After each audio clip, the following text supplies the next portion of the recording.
అడవి జాతి వాళ్ళే కానీ మెల్లిమెల్లిగా అడవులలో నుండి బయట ఖాళీ ప్రదేశాలలో నీళ్ళ కాలువలకు దగ్గర, చెరువులు, నదులకు దగ్గరగా మట్టి ఇళ్లను దాని మీద వేసుకునే గడ్డి తెచ్చి వర్షాకాలం నీరు కారకుండా ఎండకు చలికి తట్టుకునే విధంగా ఇల్లు తయారు చేసుకున్నారు.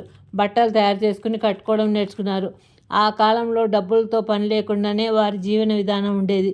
జనసంఖ్య తక్కువగా ఉండేది.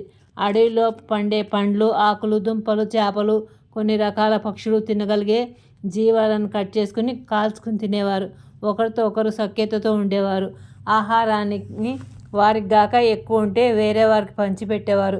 వారు నేర్చుకున్న విషయాలతో పాటు తర్వాత తరాల వారు కొత్త కొత్త విషయాలు కనుక్కుంటూ అవి ఇప్పటి తరాల వారికి ఎలా ఉపయోగపడతారో గ్రహించి అలా తయారు చేస్తూ ఉన్నారు. అప్పటి వారు రూపాయి వినియోగం లేకుండానే మంచి జీవితం జీవించారు. ఇప్పటి వారి జీవితంలో అంతా రూపాయితోనే, అంటే డబ్బుతోనే అని.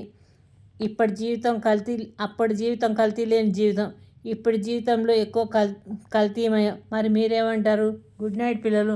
నా కథలు నచ్చినట్టు లైక్ చేయండి, షేర్ చేయండి, సబ్స్క్రైబ్ చేయండి.